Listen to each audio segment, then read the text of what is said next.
Gurubhyo Namaha, Namo Namaha. Extremely delighted to be in touch with you all. Session number 3. Okay.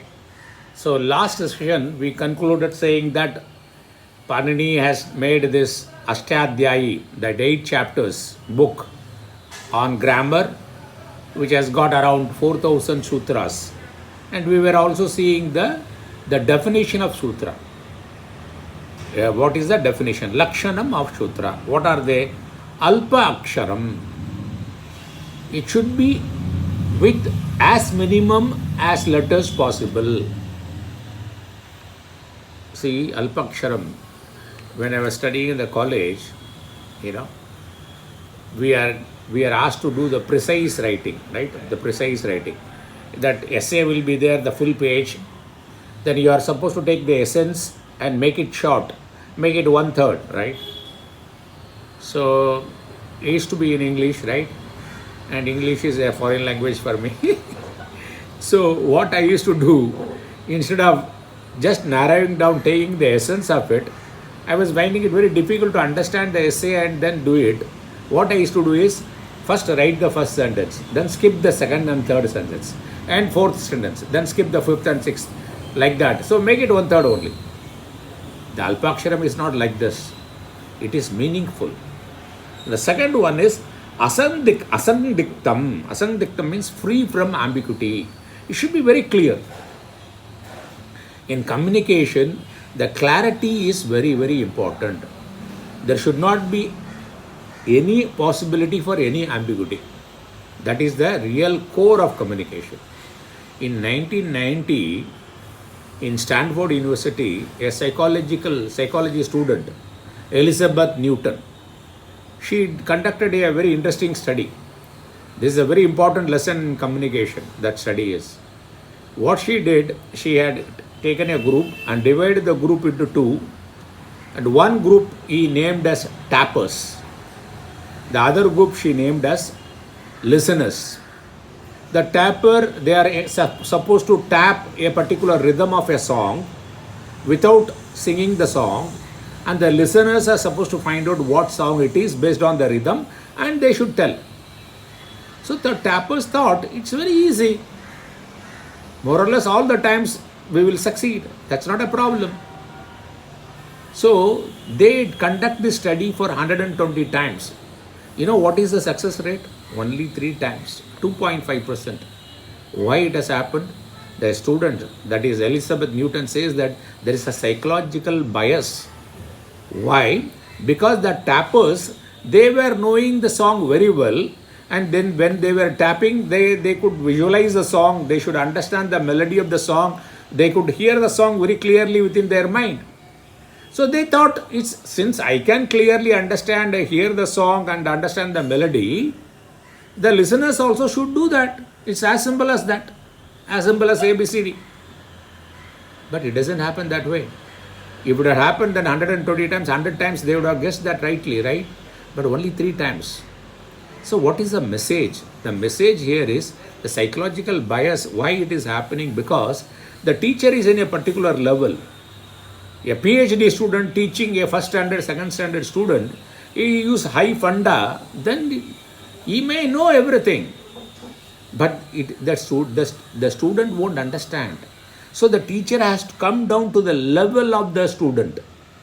The speaker should come down to the level of the audience. Then only the communication happens, right? This is first the point to be noted in this study.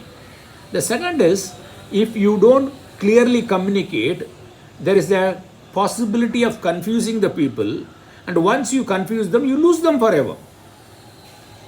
So clarity is very important. And third, Albert Einstein said very clearly, if you are not able to communicate or speak simply, convince simply, use simple words in your communication, that means your level of preparedness is not sufficient. You have not understood. Prepare it again. Make it very simple. Like what? Suppose you are wanting to communicate a concept to a 10-year-old child. How simple it should be. That is the way the communication should be. So when we use the word asangdiktam, that means that there should not be any and the language which you use also should support this. Then only possible. Sanskrit is a beautiful language which supports this. See, Sanskrit is a phonetic language. What is phonetic language? Every letter has got a unique sound, and every unique sound has got every sound has got a unique letter. Vice versa. That is very much important. For example, in English it is not so. In English you use the word calm, but what is the spelling you write? C-A-L-M. The L is silent, you say. In psychology, P is silent, you say, right? But in Sanskrit, if you use the word maunam, is there. Every letter has got a unique sound, and every sound has got a unique letter. Not only that, every letter has got a meaning based on their arrangements. Let us take a word, water. Water has got many words in Sanskrit. Why for one word water? Why so many words? Is it not a duplication? No, it is not. It is based on the context. For example, jalam is the word for water in Sanskrit. What is it? Has come out from the verb root jal. Jal means what? To become stiff or to become sharp. So by using the word jal, I am giving the emphasis on the property of water that can become an ice. The emphasis is on this property. Similarly, neeram. Neeram comes from the verb root ni. Ni means to lead, to flow forward. A water which is flowing, that is addressed as neeram. Then similarly, vari. Vari is otter. Again, it comes from the verb root vru. Vru means to cover. The clouds, it comes from the cloud. See, that way every word, every letter has got a meaning and based on their arrangements. Similarly, for water we have word like ambu, ambas, apaha, everything is there. Similarly, you take the word agni. The agni consists of a, ga, ni, right? Akaram, gakaram and nakaram is there. So gakaram means what? It represents gachati. In Sanskrit, gachati means movement. A means not. Agachati means not moving. And ni means nayati, which makes it move. Whatever is not moving, whatever is stagnant, fire makes it move. That's why we have fire in the body. So long as we have fire in the body, we move. The fire goes means what? You are dead, you cannot move. So every word and every letter and the arrangement of the letter has got meaning.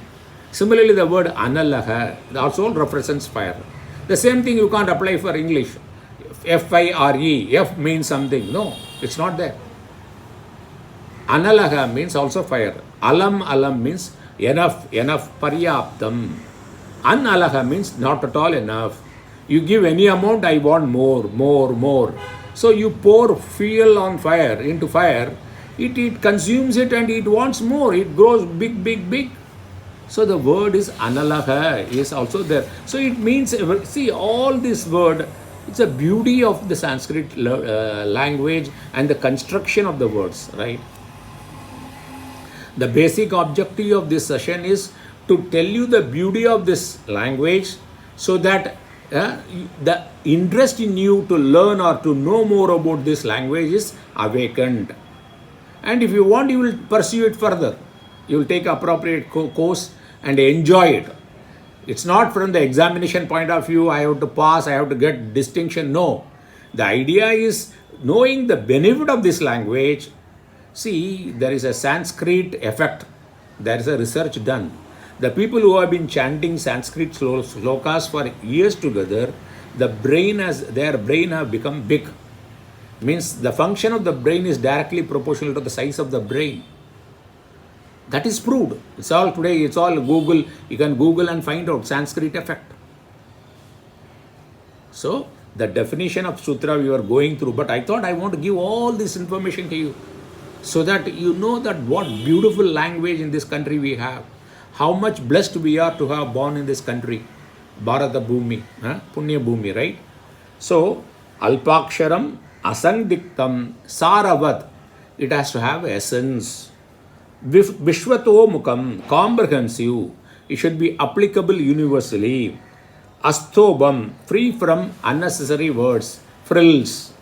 Anavadyam, flawless. These are the definition and the attributes and the quality of a sutra. He has made 4,000 sutras keeping this definition in mind. What a beautiful, what a brain Panini's brain is, right? Now we will see more about the beauty of this language. Bhashasu Mukhya Madhura Divya Girvana Bharati. Girvana Bharati means the Sanskrit language is Mother Saraswati. And she is what type of language it is? Bhashasu Mukhya. Among the languages, it's very important language. Madhura, very sweet and brilliant. Divya, we have seen that how brilliant it is. Then it is a Deva Bhasha, the language of the God. Shabda Sastram Anaditya Yahapuman Vaktum Ichati Vachaka Sabandare Rodum Ichati Vane Mada Utkatam Hastinam Kamalanala Tanduna. If you don't understand the grammar of a language, any language, and you wanted to give a speech in the big sabha, in an assembly, it will be very difficult. How it is difficult? If you want to control your elephant in rut with a lotus stem, tender stem of lotus, with this you want to tie the elephant, how difficult it would be. Same way it is not possible. It shows the importance of knowing the language and knowing the grammar. Then one more thing we'll see today. Yadyapi bahuna adishe tatapi pataputra vyakaranam swajanaha shojano ma babut sakalam shakalam ma abut sakrit shakrit ma abut. The language is so precise and the pronunciation, the siksha, it says that you have to pronounce it properly and distinctly. Otherwise it will make the meaning totally different. He says that even though you don't study much others thing, the Vyakaranam you should know very clearly, he says. Why? Otherwise it will create problem. A single mistake will create a lot of problem. Like what? Swajanaha, Swajanaha. The difference between these two words is only first word is Sakaram. The second word starts with Shakaram. But if you mix it, Swajana means my own people, Swajana means dog. So instead of you calling your own people, you call them like dog. So you have to be very, very particular and clear and attentive in using this language, sharp. Because the language itself is Divya. Divya Girvana Bharati. We saw that. Sakalam Shakalam. Sakalam means entirety. Shakalam means fragment. Sa and Sha, just you change it, the meaning totally changes. Then Sakrit, Shakrit. Sakrit means a good deed, a noble deed. Shakrit means shit, filth. See that how each and every pronunciation is important in this language. So this is what the beauty of this language. So we will continue to travel in this path, and you will like it. See, you need to understand that I am going slow and I am repeating sometimes for the simple reason the audience are very wide.